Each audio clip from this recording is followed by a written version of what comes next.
So for Woodland Brutality 2023, this is going to be kind of an overview of going into it, what I used equipment-wise. The one thing I don't have with me is the rifle I used, but I'll still talk about that a little bit at the end anyways. So I'm going to start, going from what I had on my chest rig and why I picked it, and then to my belt. So on my chest rig, I'm running a Spirit System Mark V micro chest rig, and then pouch down below. The reason I'm running a pouch down below is because there's certain things you have to carry, so I threw my medical equipment that I was required to carry in here.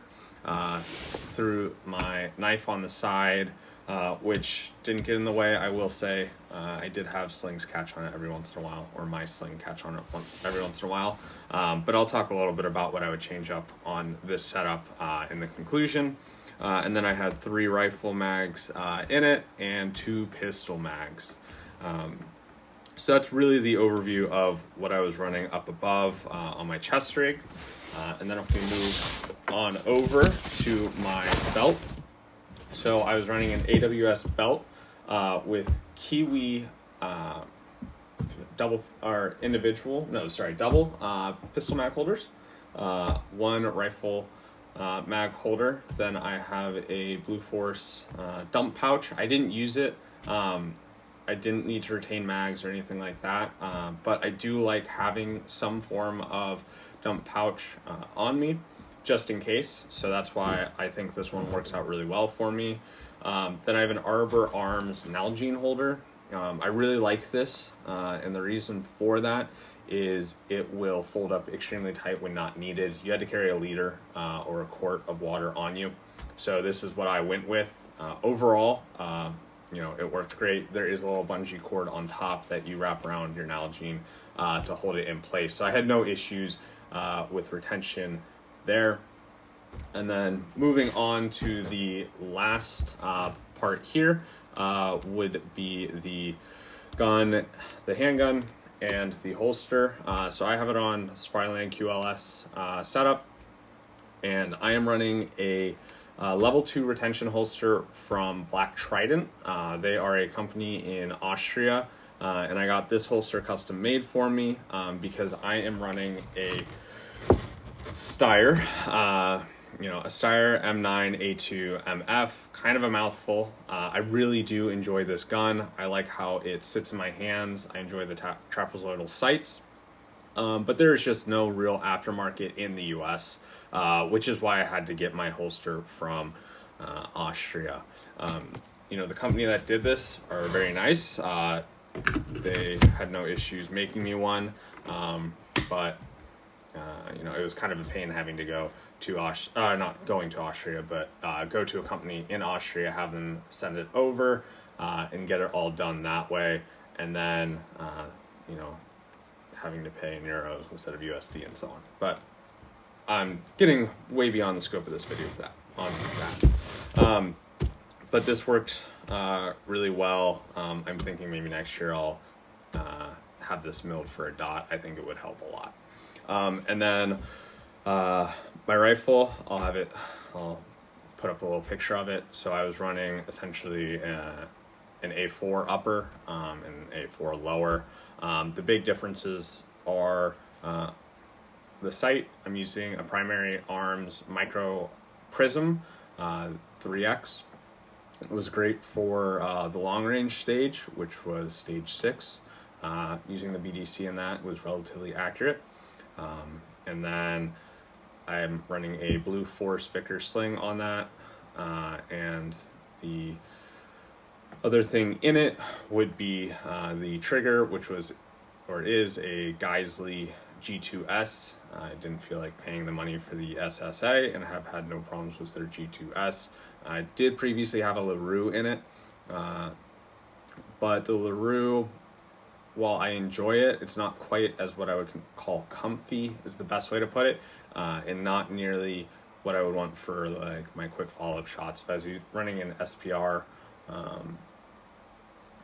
or something along those lines, that I'm looking at further range shots, not quite as many quick follow-up shots, I would probably be running that instead.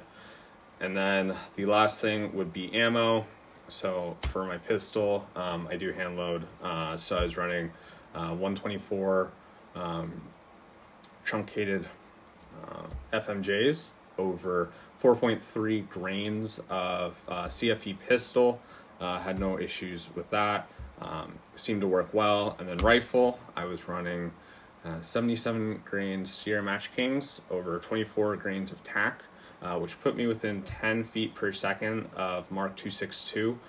Though I did mention it in one video that the rifle I am using is not a fan of the 77 grain SMKs. With both my hand loads and the Mark 262, I'm getting about 3-inch groups at 100, actually a little bit bigger than that.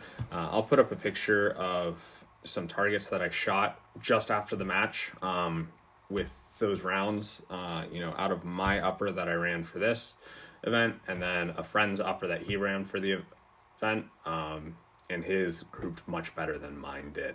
So that's just something that I need to be aware of. I did enjoy having a little bit extra punch, I guess you could say, for the rifle spinner, but that was the only real thing that I think I benefited running 77s from and having a little bit less accuracy with.